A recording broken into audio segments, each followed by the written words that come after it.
of did expect the grandfather to be that way because from the moment he saw the girl, he was really suspicious, and it looked like it took him back, like he was just too shocked to see his grandson get out of the car to go and be with this girl. Even if it wasn't in the context he was thinking of, he was, before he was trying to push him into like a relationship, to try and form a relationship with the girl. But then from the moment he saw her, it was pretty clear he was just in disgust.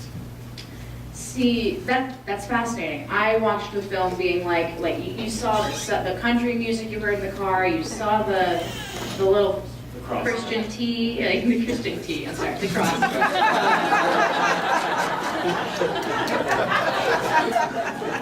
Oops. I'm just gonna be quiet, you keep going. I like that it was kind of like, it was very palatable, it was very light, and all the characters were really nice, and then there were all those little cues, like the grandpa getting out at the end, and the Christian tea in the car. But you knew it was coming at the end, kind of like, it was kind of leading up to that, and it was just so light and sweet the whole way through, and then it's just like, come on, grandpa, like, you're at the times. Show of hands, who didn't see it coming? Who was like, because that was the impression. I felt like I got slapped. I didn't see it coming. I thought he was going to have a problem with, why didn't you kiss her back? And I was waiting the entire time for him to be like, what grandson of mine doesn't kiss the girl back? And then that. And I was like, oh, there's a whole other world of problems behind this. Well, I found it interesting, and I thought that there was such a juxtaposition between the mother and the grandfather, for sure. And that, and so it was hard to know for sure, but perhaps the grandfather had some knowledge of the son's orientation, the questions he was having, that, and so forth. But and pushing him towards, which I think does happen, pushing him towards the opposite sex kind of relationship, and when that and then all of a sudden was like, better be careful what you wish for, because then he's a black girl, right? And that was maybe even worse than. It was hard to know, right? So I mean, it's interesting. So big and homophobia, they kind of go together. It's just the same thing usually. There's an interesting thing. Like someone made a comment that they seemed so lighthearted. Everyone was so lovable. The son Matthew was lovable. The mother was lovable. The girl who played Maya was lovable. Everyone was so delightful. And then even the grandmother seemed fine while he was driving the son in. And then everything took this really dramatic, dark turn, and it had this.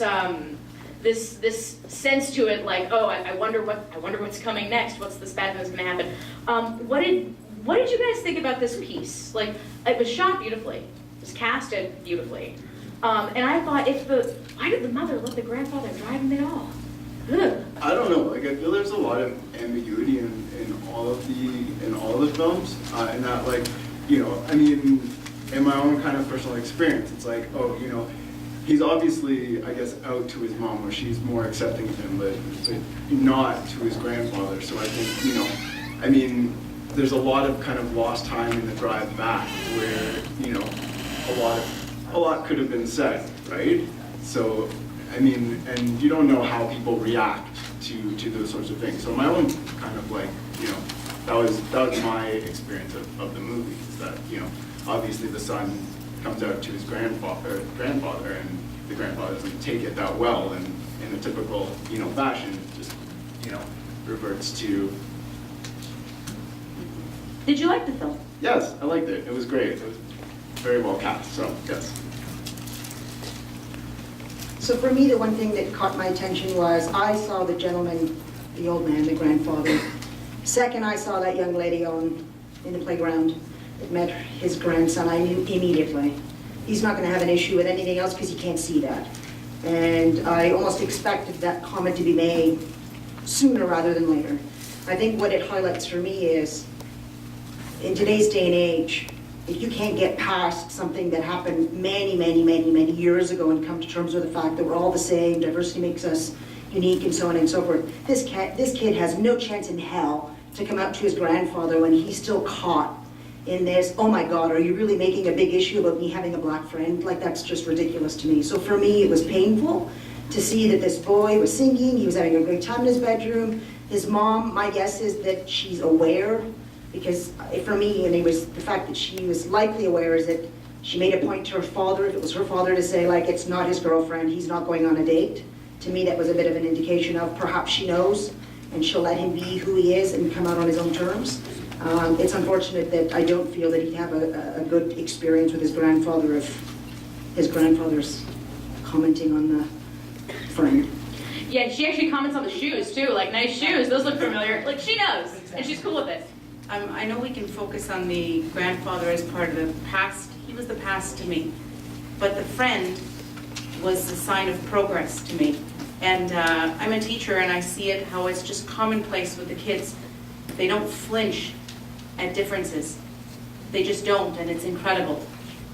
So I'm 40 and the students I teach are 14, and it's, I wish it was like that 20 years ago, you know? But I saw the kid as, I think you like girls, but I had a great time, and the kiss on the cheek, that was progress to me. So I really like that aspect as opposed to focusing on the, like it was pretty predictable from the grandfather. And hats off to the filmmakers, because the grandfather as a character, as an archetype, his age is gone. The kids are the future, and what are they doing?